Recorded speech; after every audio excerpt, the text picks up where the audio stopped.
শহীদ রাষ্ট্রপতি জিয়াউর রহমানের ও 3 বারের সাবেক প্রধানমন্ত্রী দেশনেত্রী বেগম খালেদা জিয়ার খুব আদরের স্নেহের কনিষ্ঠ পুত্র আরাফাত রহমান কোকর 56তম জন্মদিনে আমরা আরাফাত রহমান কোকরকে স্মরণ করতেছি। আরাফাত রহমান কোকো এমন একজন ব্যক্তিত্ব ছিলেন, ক্রীড়ার প্রতি তার খুব অনুরাগী ছিলেন। ক্রীড়া সংগঠক হিসেবে উনি একজন সফল ব্যক্তিত্ব। এই ক্রীড়া ব্যক্তিত্বকে এই ফ্যাসিস্ট হাসিনা সরকার এবং মঈনুদ্দিন ফখরুদ্দিনের নির্যাতনে আমাদের এই দেশের মাটিতে তিনি থাকতে পারেন নাই, আমাদের ভারপ্রাপ্ত চেয়ারম্যান তারেক রহমান থাকতে পারেন নাই। তাদের দুটো ভাইকে, তাদের পরিবারকে এই দেশ থেকে বিতাড়িত করেছিল এই ফ্যাসিস্ট হাসিনা সরকার। প্রিয় ভাইরা, আমাদের আরাফাত রহমান কোকো সাহেব 2015-তে যখন মারা যান, 2014-তে যখন মারা যান, তার লাশ বাংলাদেশে এসেছিল। আমরা সেদিন দেখেছিলাম গণতন্ত্রের মা জননী দেশনেত্রী বেগম খালেদা জিয়াকে কীভাবে বারবার মুছে যাচ্ছিলেন আরাফাত রহমানের কোকের লাশের উপরে। তিনি তাকে এতটাই ভালোবাসতেন যে তিনি বারবার অজ্ঞান হয়ে যাচ্ছিলেন, ওনার চোখের পানি ধরে রাখা যাচ্ছিল না। কি এক সেই বিতাড়িত দৃশ্য আমরা দেখেছি, সেই বিতাড়িত দৃশ্য।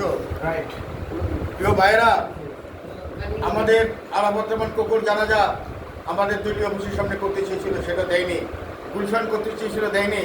বাইতুল মোকাররমে আমরা জানাজায় অংশগ্রহণ করেছিলাম। এই জানাজা কি সেই এক জানাজা আমাদের শহীদ রাষ্ট্রপতি জিয়াউর রহমানের জানাজার সমতুল্য হয়ে গেছিল। সেই জানাজা সেই ফ্যাসিস্ট হাসিনা আটকে রাখতে পারে নাই, পরিবারের উপর অত্যাচার করে কোনোভাবে আটকে রাখতে পারে নাই।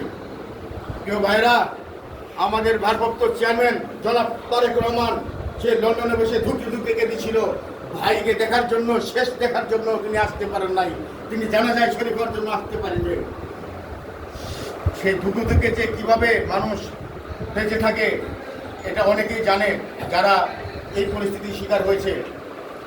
আমরা ঘৃণা করে ওই শেখ হাসিনাকে প্রত্যাখ্যান করি। বাংলার মাটিতে তার আর জায়গা হবে না। ইনশাল্লাহ সামনে নির্বাচন আসতেছে, নির্বাচন নিয়ে খুব একটা বিরাট ষড়যন্ত্র চলতেছে। এই ষড়যন্ত্র করে লাভ হবে না। বিএনপি যুবদল ছাত্র লাগবে না, এই শয্যাশীল সন্ত্রাসের নেতৃবৃন্দরা তাদের ঢুকে দিবে ইনশাল্লাহ। আমাদের মাননীয় 2 বারের সাবেক সংসদ সদস্য আলম ভাই চাঁদপুর থেকে নমিনেশন চাবে, ওনার প্রতি আমাদের পূর্ণ সমর্থন থাকবে এবং আমরা ওনার জন্য যা করা লাগে ইনশাল্লাহ করবো। তার এলাকায় যে আমরা নির্বাচনী প্রচারণা করবো ইনশাল্লাহ। আমরা সর্বশেষ আরাফাত রহমান কোকর মাগফিরাত কামনা করি এবং আমাদের আরাফাত রহমান কোকর দোয়া মাহফিল অনুষ্ঠিত হবে। সবাই ওনার জন্য দোয়া করবেন যেন আল্লাহ তাআলা তাকে জান্নাতুল ফেরদৌস দান করেন। আমিন। এই বলে আজকে বক্তব্য শেষ করছি। খোদা হাফেজ। বাংলাদেশ জিন্দাবাদ। শহীদ জিয়া অমর, বেগম খালেদা জিয়া জিন্দাবাদ, তারুণ্যের রক্ষা তারেক রহমান জিন্দাবাদ।